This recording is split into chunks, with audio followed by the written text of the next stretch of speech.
Hello and good evening, everybody. Welcome. It's been too long. But welcome back to Late Night Toffee USA Late Night Show Extravaganza Extraordinaire. Everything you need. I'm your host Forrest, and with me not today is Jacob. He's not here yet.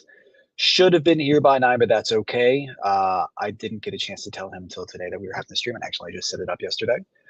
Thank you, Everton Jalapa. You tell me how to pronounce it. Happy you're here. And guys, we are here to talk a little bit, preview Leeds tomorrow, talk about the Villa win from last week, talk a bit about Grealish's injury, and kind of just how the rest of the season goes. I'm glad I got it right first time, man. That's a big win for me. But yeah. So again, since it's just me right now, I'm going to be talking into the void a little bit. So I would love interaction here in comments through X, through YouTube. I will get you up on our screen. We'll talk, and we'll go from there. But until Jacob gets here, we'll probably aim to have a little bit of a shorter show tonight. But we'll get right into it and talk about Villa from last week. I just want to kind of dig myself up a little bit because I told us not to press the panic button after that really crappy week of results we had. The FA Cup loss, the draw to Wolves. It was really tough, and we were all feeling pretty down about ourselves, sitting in 12th place, feeling like this team couldn't go anywhere and that we had hit our ceiling. And then we come out and get a great win against a Villa side that was undefeated at home in, 11 games? And they've obviously gone on and went and beaten Newcastle today as well. So it was a great win. And with a depleted squad, you had players like McNeil still starting. We had a revamped and new midfield of Merlin Roll, James Garner, and Harrison Armstrong, who came out and really ran the show against a very tight Villa midfield. I know that McGinn went out injured in the first half, and that definitely helped us a bit gain that control, but it was a really composed, controlled performance throughout. It's been a while, so we don't have to dwell on it too long, and I don't have anybody to really bounce any feedback off of right now, but that's okay. But yeah, look, we played well. I think at times we maybe rode our luck and rode off the good graces of Jordan Pickford's blessed hands. That Morgan Rogers save was ridiculous, but the shot, I don't know, honestly, the shot was pretty ridiculous too. He's leaning back. It's a first time hit, and it's about to fly in the top corner, and Pickford just plucks it out of midair like it's nothing and tips it over the bar. We've seen him do that quite a few times this season. I know a couple months back, maybe not even that long, I was questioning Jordan Pickford's form a bit. It seemed like it dipped. It seemed like maybe he wasn't as focused in games, and maybe as a bit of tiredness. He is getting older, even though for goalkeepers that ceiling of age is quite a bit higher than for most outfield players. But he's really stepped up, especially even in that week against Wolves and Sunderland. He had some fantastic saves. Has continued to be the keeper that we know he is, which is England's number one. It looks like he's prepped for a really good World Cup run with England. As far as individual performances, Merlin Roll was fantastic, especially in the first half.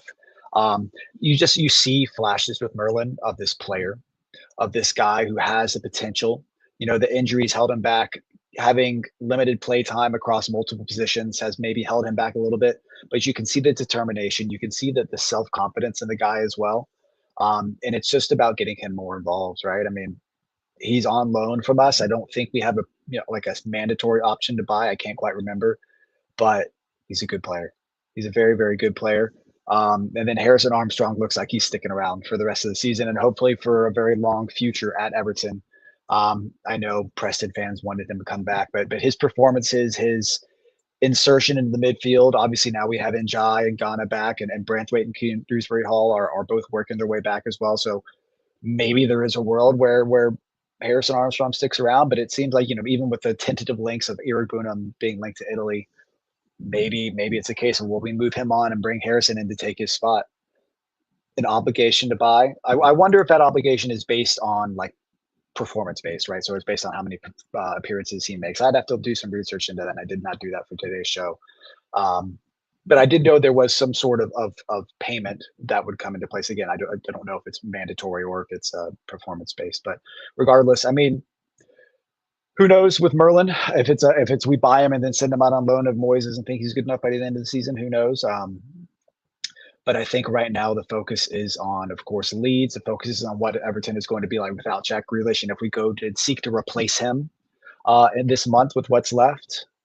That's interesting. It triggers as long as we don't go to him down. So we're in the ballpark here is 19 to 22 million.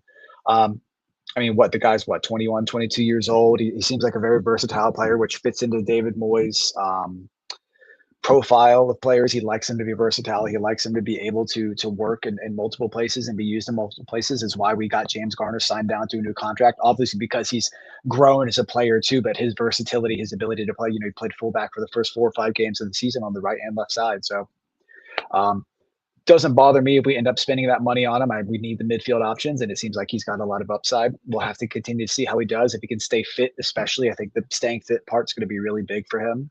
Is keeping that consistency of play time on the pitch, keeping those minutes going, letting there not be a breakage in that where he's out for a month, and then he has to come back and find that fitness again and find that touch again. Because for the first few games he came back, he seemed a little rusty. He seemed like he wasn't involved in the game as much as he could be. And that's definitely against Villa. He seemed like he had the confidence around him. And it was really nice to see James Garner, Marshall, Harrison Armstrong, and Merlin roll around to lead them by example rather than hand pointing like a certain center back across the across Stanley Park, which we don't play in Stanley Park anymore. But it is very refreshing to see James Garner continue to grow, and there might even be an Everton captaincy in the future for him.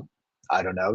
There aren't too many other players. I would say maybe Jared Brantwaite's one you'd look at if he ends up sticking around. Um, but look, the team. Every time we win, there is this duality of like the high ups of Everton when we win and the really down lows of Everton when we lose or get a result that we're not expecting. So it's you don't want to get carried away, but it is good to see these players put in that performance and continue to find this strength playing away from home, especially with our home form being what it is right now, where we're kind of getting um, ran around as smart managers and smart teams are coming in and letting us, take on possession and take on the impetus of the game and just hitting us on the counterattack or hitting us on set pieces. So, looking ahead to Leeds tomorrow, it's going to be an interesting conversation to have about how that game is actually going to end up being. But we're going to talk a little bit about Jack Grealish's injury first and the downside and the possible upside of it as well. So I'm sure you've seen, if you haven't, just real quick, Jack Grealish has a stress fracture in one of his feet. I don't remember if it was the left or right. It only matters in the sense of what foot he uses to plant, but he's a pretty two-footed player.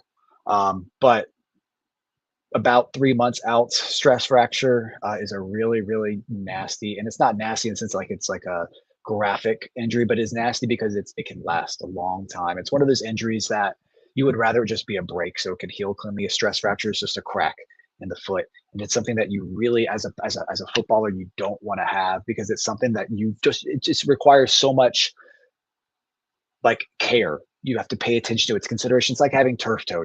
I have a little bit of turf toe right now, and it's really annoying because you really have to be careful. You cannot. It's so easy to re-injure. It's so easy to just flare up and not heal properly.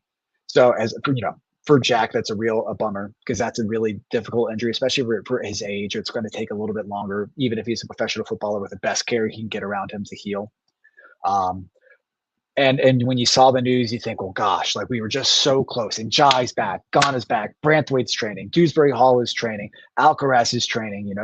The skies are opening up, and Everton's going to go and get 15 points from their next 5 games and be in contention for a Champions League spot. And it felt like this is so Everton, but one of our main players, leading assist, getter.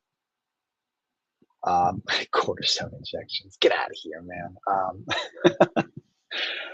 Regardless, it was really tough, but I want to look at the upside. I even tweeted this when I saw the. It was the first thing I said. Is this is a chance for Njai to go back to the left side of the pitch. I know when I watched the the Cup of Nations, because I only watched Senegal because I wanted to see the Everton players play. Njai played on the right for them, and I wasn't expecting that. And it seems like, and it's very possible that maybe that David Moyes decides, well, Njai's going to stay on the right because that's where he's played all season. It's where he's played for Senegal, and we're going to move Dwight McNeil to the left, right? And that'll be Dwight McNeil on the left, kind of just doing the busy work and trying to be involved with play and trying to keep up with play. He was decent against Villa. I'm still not. I don't think there's a long-term future for Dwight McNeil at Everton. Unfortunately, I think there's just too many things about his play and who he is as a player now that I don't think fit with the future of Everton. Um, whether or not David Moyes and the staff at Everton feel that way, whether Dwight McNeil feels that way and wants to prove himself. Of course he will, but regardless, that's not the point. I would love to see Iliman Ndiaye move back to the left side. Um, it would be really, really exciting to see him back cutting it on his favored right foot. Um, and I just think bringing that play into the midfield, because we don't have that wide play, we don't have that fullback, is going to help a lot, because he can cause that chaos in midfield and he can come in and then start to find those through balls. You think if Kieran Dewsbury Hall's back, there could be a better link up there, because now Njai can pass on his favorite right foot and play that 1-2 and cut inside like Dewsbury Hall and Grealish like to do with each other. The options are there. I want to see the upside of Jack Grealish's injury, because it does really stink. It hurts us, because he's a very important player for us, and is somebody that takes away the focus of defenders. Whether or not we've really utilized that to the best of our ability is another question. Again, that comes down to maybe player personnel as well. But there is, in my mind, upside. It's season Jai. Hopefully move back to the left. If not, then the team changes up a bit. But we are, for the most part, getting healthy again, even with Grealish out. When you think of a player like Jared Branthwaite coming back and sizing up our defense, it is really important. And I don't know a lot in terms of in my personal sports injury history. I've had very few injuries. The turf toe is probably the worst thing I've ever had. Right now, I broke a growing plate in my elbow when I was in my teenage years. But other than that, I've never had any crazy injuries. So I've never really had to look into. I know that certain injuries, like a stress fracture or like turf toe, or hamstring injuries, are really hard to deal with, because they can be concurrent and can continue on and have to be something you have to take a lot of care with. And then again, a player can lose trust in themselves and putting pressure on those parts of their body. But regardless, so again, I'm rambling here. We're at 12 minutes now. We are going to talk a bit about the Leeds game tomorrow, which I think is such an interesting game, because I don't know what to expect. We are playing at home against a team. We lost to Leeds opening game of the season. If you look back, recall that game, we were very disjointed. We didn't seem like we had a lot going on. Grealish came on as a substitute about 60, 70 minutes and wasn't able to do too much pickups and fouls like he usually does. And it was a game that had a contentious penalty call. Maybe at the end of the day, it really should have just been 0-0. Yes, players play injuries through injuries with injections, but then you think a 3-month stress fracture. Yeah, I know what you were saying. I get what you were saying. Yeah. Sorry. So everybody else can see. But just looking ahead to Leeds tomorrow, I really, really, I have a bit of worry. Mostly that is born from the home form that we've had. Again, getting sucker punched, getting caught out on set pieces, just general all around negligence at the back has been the point of emphasis for us at home. Really all season. I think, in my mind, the main reason for that is because when the impetus is on Everton right now to take the game to somebody and to take possession on, we aren't quite there yet with player personnel, and maybe even go as far as say maybe with the style of play to be able to make that work. And too often we are getting frustrated, and we go down a goal or we concede in a stupid way. You think of Newcastle in the first minute, you think of Tottenham's 2 set pieces. I am definitely healthily paranoid or anxious about the game. That being said, yes, Leeds aren't a great away team.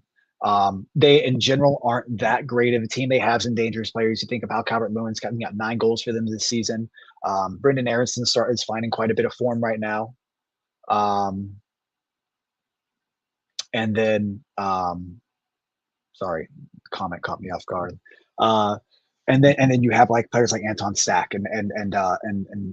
I think I'm saying his name right, but they have players like attack. They've scored 30 goals this season. They've conceded like 37. So they are a team that we can get at that are weak at the back. That was a how do I want to put it? That was kind of how Leeds were when they went down the last time, is that they were good going forward, but they could not keep goals. And that was when we were relegation threatened and battling with Leeds to go, who would go down. And you think back then, well, it was the defense that kept us up and it was the defense that sent Leeds down. So you're hoping now that this is a defense that can get, Everton building some momentum going forward against a Leeds defense that's, a bit shaky, especially away from home. They've only scored 6 goals away from home, as Everton Palapa has said here. Um, but regardless, um, there are some interesting storylines. Obviously, Calvert Lewin coming back. It's that's a tough one. I don't know. Calvert Lewin coming back to haunt us. Um, I don't know what to expect with that. It seems when you think of like Everton that and all of the things that have happened in Everton history, and a Calvert Lewin double tomorrow, and us losing 2-1 seems like the easy Everton that result. I don't know if that'll happen. Um, we have Njai and Ghana back. Do we think they're going to start right away? I've seen some lineups thrown out that makes it seem like they will start right away. I don't know. I mean, they both are match fit. Obviously, they've played. They might be a bit tired. Um, I personally would not like to see, especially Ghana, go right back into the starting lineup. I don't think his form before he left for AFCON was great, and I can't. And obviously Senegal won, and I watched that tournament, and Ghana played fairly well, but I can't imagine that the him coming back is going to turn that form around when we've already seen a midfield that's starting to become more fluid, that's starting to become more congruent with James Garner as its deep lying centerpiece rather than Idrissa Gana Gueye. Will he want Gana Gueye in to be a bit more on the cleanup crew when it comes to these home performances? I don't know. I don't know. I see you say that Moyes was found out at United, King Arthur.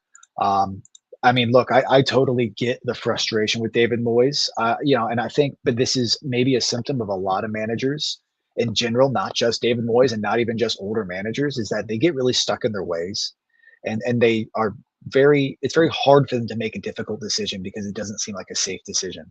I think David Moyes is stuck in this universe of wanting to have so much success at Everton, but also not wanting to throw the book and throw everything he can and rotate things around like crazy, and then have things go to crap. And then what he feels like he's even more found out at that point. He plays the safe option very often. We've known that about David Moyes.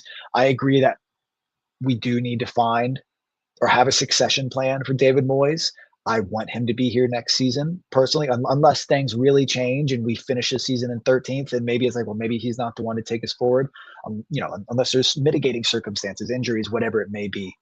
But I'm not on the David Moyes I'm frustrated with you train, because I find more blame in player personnel than I do at coaching personnel. Maybe that's not always been the case when somebody like Rafa Benitez um, was manager, when you just couldn't stand seeing the guy on the touchline for Everton. Crazy that happened. It's still crazy to think about. But I do agree with you. I think the midfield should stay the way it is, and that Njai should come back and start. I agree. A player of his capability and his importance for this team sees him come right back into the team. Again, whether it's on the right or left, I hope it's on the left because I think he's much more effective there. And I think it just opens up the ability for us to be able to bring more players into play rather than sticking him on the right and having that emphasis go down the right. Bigger question in my mind: does Patterson continue? I guess Michael Keane's still serving a suspension, so he will have to start at right back. It'd have to be Patterson still at right back. It'd have to still be um, Tarkovsky and O'Brien and the center of defense. But honestly, I mean, look, we haven't conceded a goal with Jake O'Brien starting at center back in 4 or 5 games. I mean, have we even conceded a goal where he started at center back? He's been fantastic. He looks so much more comfortable in that position. He looks so much more comfortable not having to hug the touchline and have more space to operate in the middle of the pitch. And Tarkovsky plays a bit better next to him. I don't know. I like Jake O'Brien a lot. I like his upside. I cannot wait to see Jake O'Brien and Jared Branthwaite at center back together, because I think that's going to be one of those pairings at center back that's so strong and could really last for years if we continue to develop as a team and bring in the right players and if we get European football this season. I'll be straight with you. If we get any sort of European football this season, I think everybody. I don't think anybody important leaves, whether that's Iliman Ndiaye, Jared Branthwaite, whoever. I don't think anybody important leaves if we get European football this season. I reckon we will. Thank you. Yes, we've never been scored on when he's played at center back ever. Yeah, I mean, he's fantastic. I think, and I know it's been frustrating to watch him at right back, but he's probably, as a player, become so much more knowledgeable and so much more capable of playing in his position because he's played at right back for so long. And he's gotten a different grounding of what that looks like and what he needs to understand if he's watching his right back. I think he's awesome. I'm looking forward to seeing him at center back, and I hope that he stays in that position and doesn't get moved to right back, even if we don't sign a right back this window. I think it's very important that you have your best players in their best positions. And if that means Nathan Patterson starts for the majority of this season, then look, I mean, I think we can live with that. I think the balance of the team shows, and that we will gain more points with Nathan Patterson at right back than we will with him just out of the team and Jake O'Brien at right back and Michael Keane at the center of defense. Maybe there's an argument to play Jake O'Brien at right back when Branthwaite comes back fit and he wants to play Tarkowski and Branthwaite together, but not for me. I would like to see a natural right back, and I would also like to see Branthwaite and Jake O'Brien start together. Probably won't happen this season. But continuing to look ahead to Leeds, right? So we have Branthwaite training, KDH's training. Does either of them make the bench? I don't know. He does look more comfortable when he plays. Thank you. And we'll just show this real quick. Yes, we know that Nathan Patterson at times has been a bit limited. He's been dealing with injuries for a long time. He's been dealing with pressure from fans who've only seen bits and pieces of him because he's been injured so often. I mean, before, yes, this past week and the week in Sunderland, when's the last time you could even remember Nathan Patterson playing a couple games in a row? It feels like it's been a while. So it's now or never for him in his Everton career, and maybe now or never for him in his Premier League career. Honestly, because if he's not able to cut the grade at Everton and isn't able to stay fit, you would think, well, he's probably going to go to Scotland and go back to Rangers, or maybe he goes overseas to Germany or Italy. But for now, this might be a make or break for his Premier League career, and he's going to have to want to come in and take it and prove to David Moyes that he can play that right back position and continue to make us look comfortable and continue to make us look like a more organized setup. I mean, I would love to see, we're going to bring back this guy's name, Tyler Dibbling, start it right with Nathan Patterson. I know that is the setup we saw against, who was it, Forest away. You saw Patterson and Dibbling start together, and at times Forest got in behind them. That's a bit of negligence on Tyler Dibbling and his defensive responsibility. That's a bit of negligence on Nathan Patterson and telling Tyler Dibbling explaining what his defensive responsibility is to him, because he's still a young player developing into a very tough league. I mean, whether or not that really hurts us, I think it is. I don't think it's Brendan Harrison who plays on Leeds left side or right side, but regardless, whoever plays there might feel like they'd have a field day against those two. But at the same time, you need to give these players a chance to develop these relationships together, because especially with Grealish out now, the impetus is now even more on Tyler Dibbling to be involved, even more to an extent on Dwight McNeil to be involved, unless we find a replacement this window. And I mean, it's the 25th of January already. Who knows? Who knows if we're going to find a replacement already? So regardless, we've talked Nathan Patterson in the defense. I think our next big question now is, can we find a run of form at home? I know our away form and our home form are very, very similar. It might have changed. Obviously it's changed with the Villa win, but at the end of the day, the level of performance away from home versus home is what we're going to look at rather than the form, because the form is what this team is right now. It's what it's capable of, especially with the injuries it's had to deal with over the season and especially over that holiday season. But when you look at the level of performance, again, and I'll bring this back up, when the impetus is on up, when possession is on us, when we play at home against whoever, it's where we struggle, because we are not this fast. We don't move the ball quickly. We aren't forming triangles and playing 1-2s and slipping people in. We are facing lower blocks, and we are playing slow, and we're getting the ball out wide, and we're putting crosses into 1 or 2 people and hoping that something falls our way at times. That isn't a way that's going to help us at home, but we also have not had the personnel to play a different way, in my opinion. Especially when we've talked about, we don't need to go on about the fullback situation anymore, because we already know what it is, and I don't have anybody to sit here and argue with about it. But we know what the fullback situation is. We know that our play and emphasis is still on getting wide, but we really don't score a lot of goals from crosses. We mostly score goals from through balls and a decent amount, half decent amount from set pieces, but we're not scoring goals from crosses for the most part right now, because there's not a lot of people in the box to aim at. That's fine. This is what it is. But right now, the deal with Everton is finding that home form, so that, and we get into this stretch, and our next 5 games after Leeds, our next 5 games are against all teams around us in the table. We have Fulham, we have Brighton, we have United, we have Newcastle. Okay, these are all teams sitting right around us. We have Bournemouth at home. Every single one of these teams wants the same thing we do. And James Carter even came out and said it when he signed his new contract, is this team wants Europe this year. They want to get into a European place this year. Every single one of these other teams is saying the same thing. This after Leeds, including Leeds. So these next 6 games, Leeds tomorrow and everything, the next 5 after that are season defining, even more so than the holiday period. The holiday period is what it is. For a team that's facing relegation, for a team that is pushing for the title, it can be a make or break area. But it's such a tough time dealing with injuries. If you don't have a very deep squad like Everton, it can be even tougher because you're playing the same players over and over and over, and they're getting tired as heck. You throw in an FA Cup game in January into that, and you're playing 3 games in a week.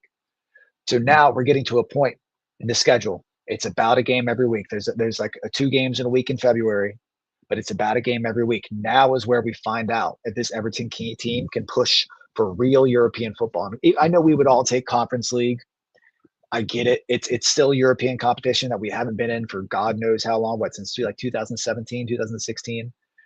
So there is no turning your nose up at the Europa Conference League. But I want to be playing Europa League at best.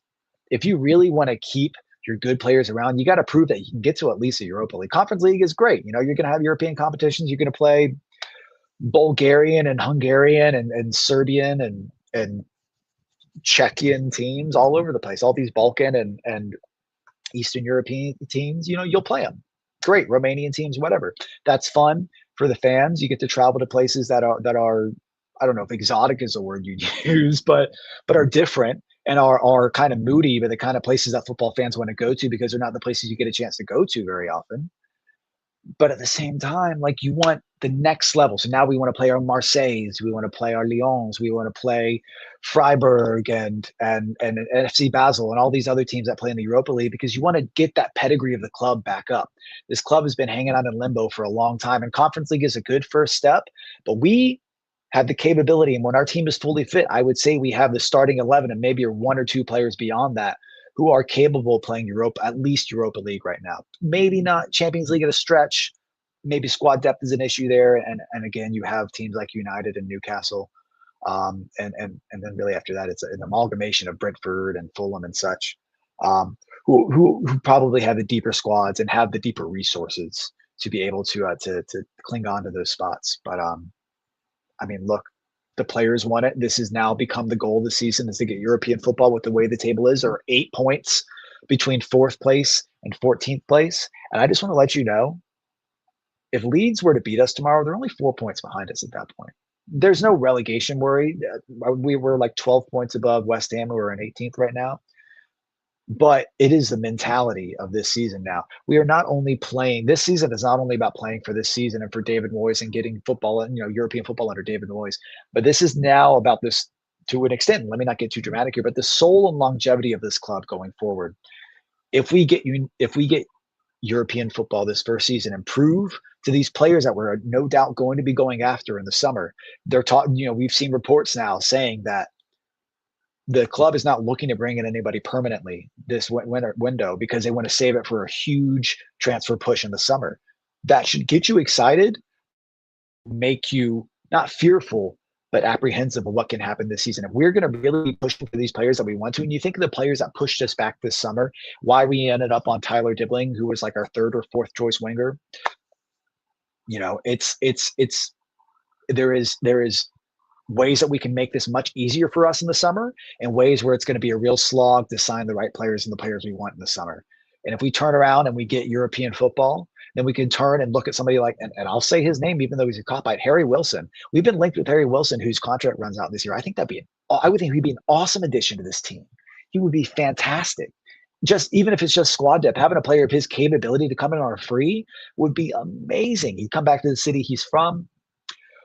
It's not just Harry Wilson. There's more than that. And yes, I will agree with this, and we'll get to a prediction soon, but I would not be surprised if Leeds got a point too. They are a team, and we'll talk about them a little bit more in a second. But this team now, if we get European football and we can present that to players and be an option above somebody else in England or abroad, then I think that really says it all of what this team can then go on and be capable of in the next 3 to 4 years. We've always dreamt of Champions League football at Everton, right? We've never had it proper. We had the qualifying stage, right? And then that was a whole ordeal with that horrible referee Pierluigi Colina, and that we all know that situation. But I mean, this team, this stadium, these fans, us as fans, we deserve to have Champions League football, and it's now or never. And these players are going to have to look at Leeds as a starting point. It has to be a catalyst. Take Aston Villa 1-0 away against a team that barely lost at home this season, hadn't lost in 11 games. You think of going back and beating Crystal Palace, um, and earlier in the year, and they hadn't lost in 19, 20 games. It's very important for us to continue to change the narrative as a team and change the narrative of these games where we go in and we're not quite sure. And yes, and I agree. I totally get that. You know, Getting any sort of European football shows that the project is working, right? And at the end of the day, even if we finish ninth and miss out, yes, the project is still working. That's still what, 4 places higher than we finished last year. Even if it's just prize money, that shows it. But finishing top half shows players, okay, Everton are building. I get David Moyes has never been that big on promoting youth. I get that. I think the transfer policy of the club is changing, and his hand is going to be forced, especially in this last season, to play youth, because that's what we're going to be going after is players for the future and players that can build. I will definitely say we still need some maturity and some experience in this team, especially when you look at is Ganagay going to be here next year? Is Beto going to be, even though he's not the maturity or experience you look at, is Beto going to be here next year? We need a mature, cultured striker. You think of somebody like Danny Welbeck for Brighton. The guy scored like 8 or 9 or 10 goals this season. He's been fantastic. And I'm not saying he's been consistent. Having that striker who can come in and knows and plays. People have turned their noses up at Callum Wilson. He won't come now. He's not going to come because West Ham are going to hold on to him because they really need need somebody to score goals for them. Yes, Beto is. I know. We know about Beto. We're not going to try to trash on the players today too much, because we have a game tomorrow, and we know that the whole team is listening to me rant to myself right now. So sorry, Jacob has finally reached out to me. Hopefully we'll get him on here in a minute for the last little bit of the show. But all the players are watching me talk right now. This is their motivation at 2:30 in the morning UK time. So this is me talking to you guys right now. So you got to get 3 points tomorrow. But let's just touch a bit back onto Leeds right now. I was looking into the results over the past 10 games. They've won 3, drawn 6, lost 2. This is all league results. So they've won 3, they've drawn 6, lost 2. Their 2 losses were to Newcastle, 4-3, and to City, 3-1, 3-2, something like that. They have not scored a lot of goals in that time. Well, I say that. They had quite a few low-scoring draws. But they have won, 3 in a row now, I think? Two in a row. They lost to Newcastle. They won the FA Cup. They won last week. They are a team who is looking like they want to stay up, that they're a team that has the fight to stay up, that Daniel Farke, as a manager, has started to learn what it takes to keep the team up in this league. And that means playing out for draws and playing out for games that maybe you'd originally want to go all out for and win, but you have to play for a draw. And that might be his mentality tomorrow. And guess what, guys? Guess what? He made it. He's here. I've been talking for 33 minutes to myself here. It's okay. Jacob, welcome. Say hello to everybody. Hey, everybody. Hi, Forrest. I'm so sorry, my it's man. It's okay, man. Don't even worry about it. It's so good to see you and everyone else here. Let's watch you monologue. Okay. A great soapbox from Forrest. Big time monologue, bro. Somebody could write a play about this. And no actor in the world can memorize everything I've talked about. Awesome. Oh no, King Arthur, you can't say things like that. No, come on. What kind of atmosphere have you been fostering in here? I've been really good in here, okay? And then he said that, man.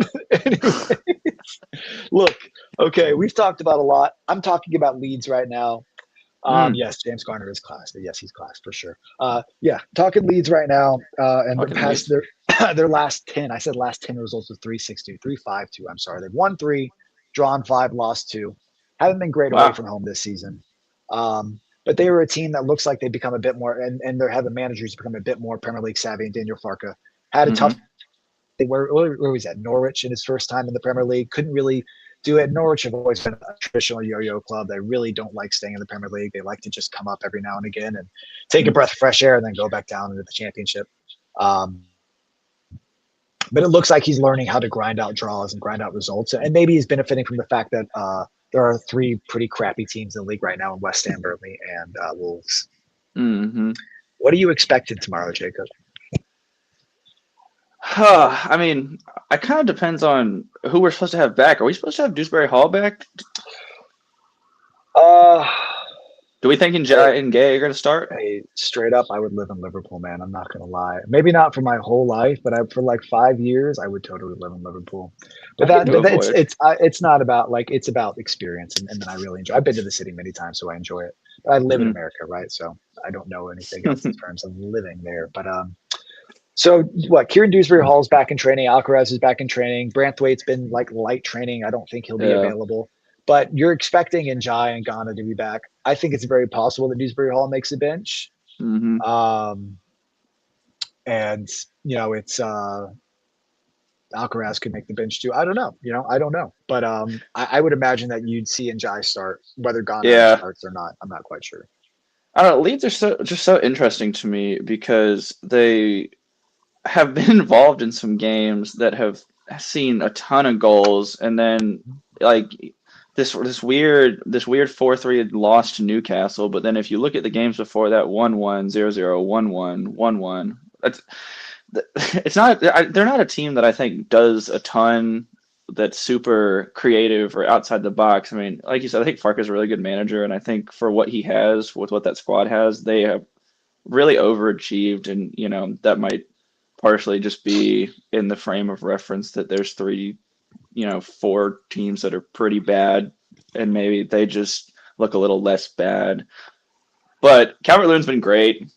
It pains me a little bit to say that. He's been really, really good. He scores goals. The guy got healthy. He got in form, and he's scoring goals. And that's probably the difference for them this year. I mean, Brendan Aronson is great. I love Brendan Aronson. I mean, and he's found some form recently too, which was something I highlighted. It's a little bit of a worry of what that's going to look like for us. But yeah.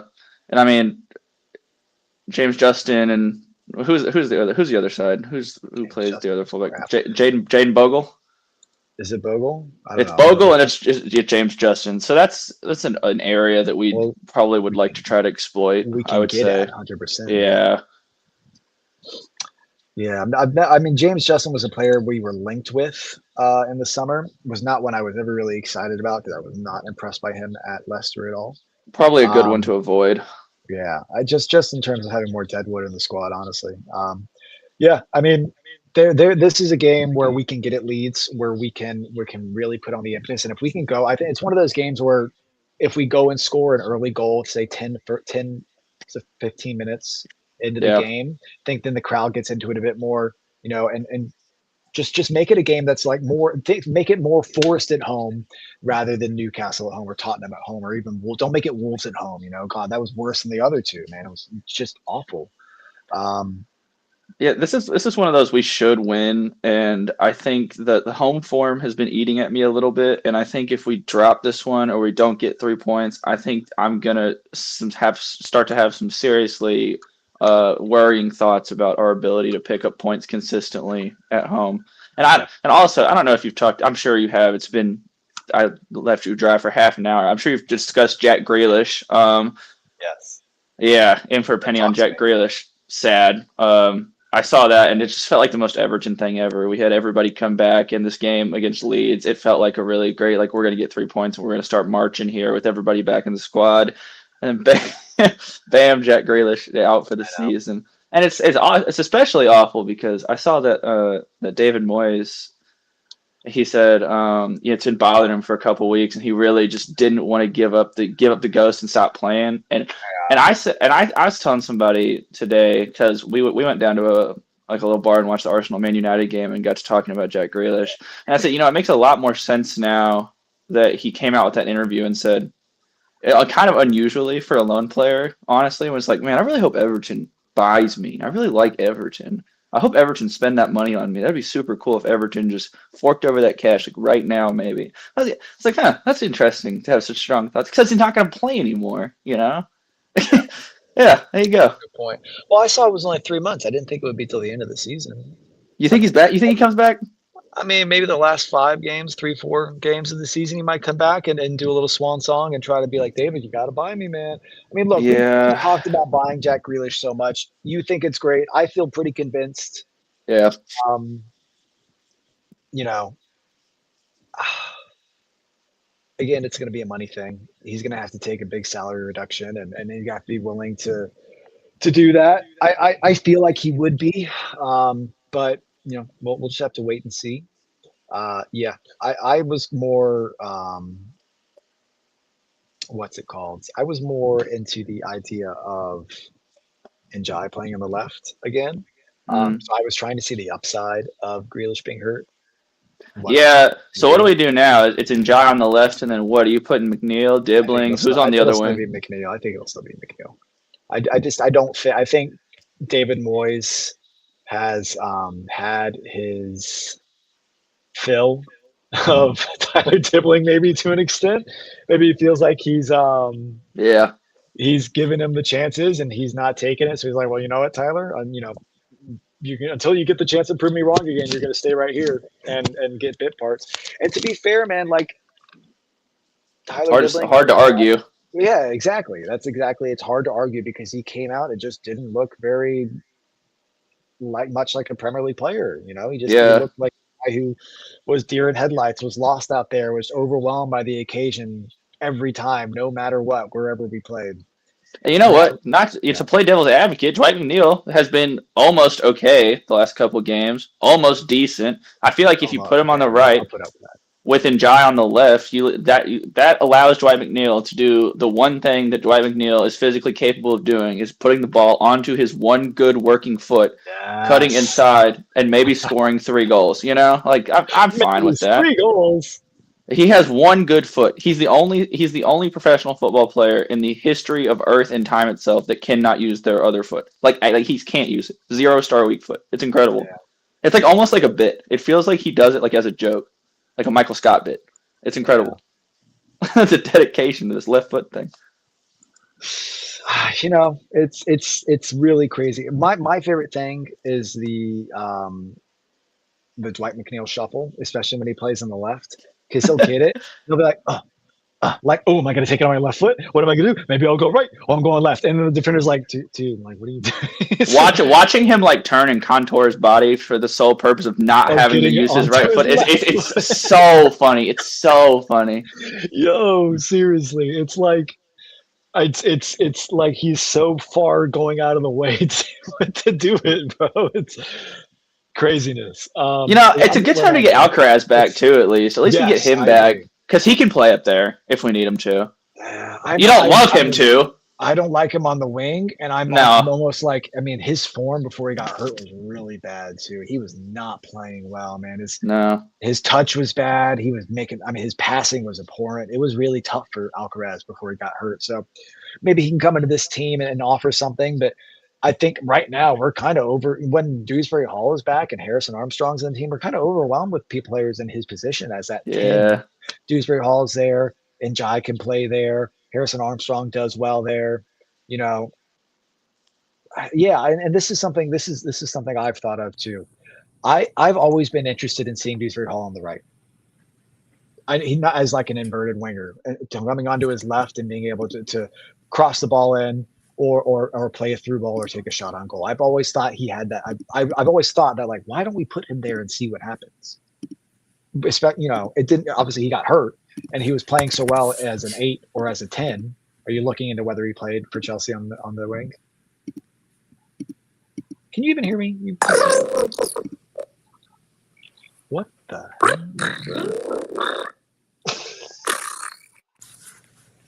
What was that? Is it still going?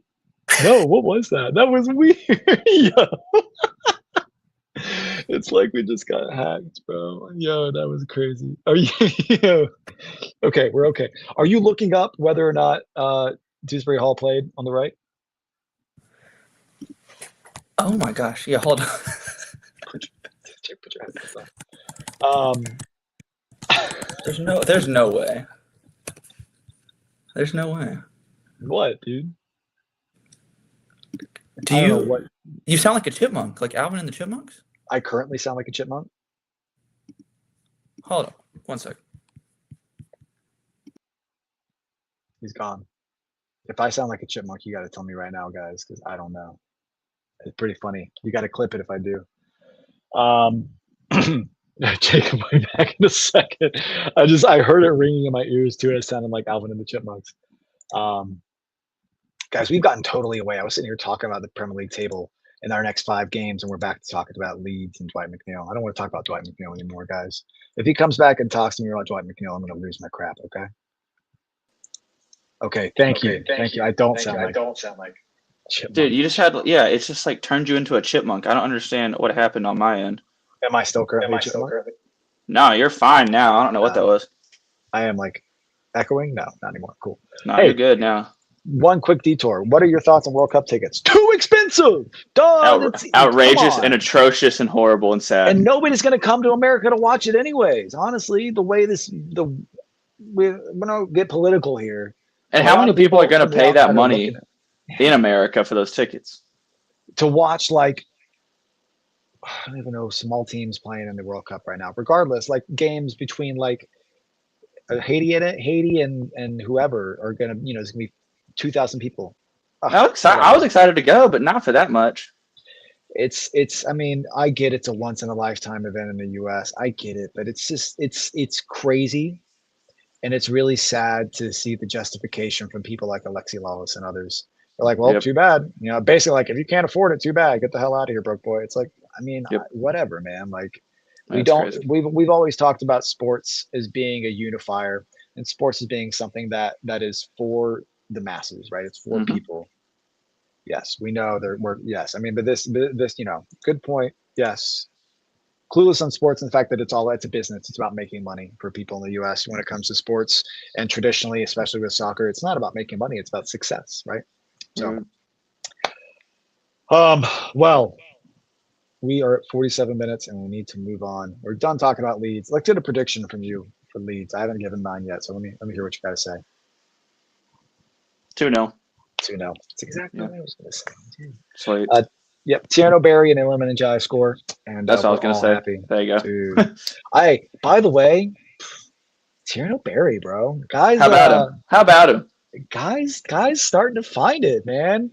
Starting to get confidence. Starting to look good. Starting to be like, hey, I belong here. No more imposter syndrome. No more Tyler Dibbling syndrome. I need Tierno Barry to have 2 good runs of games because Beto did this to me last year and I fell for it. I need it to happen twice.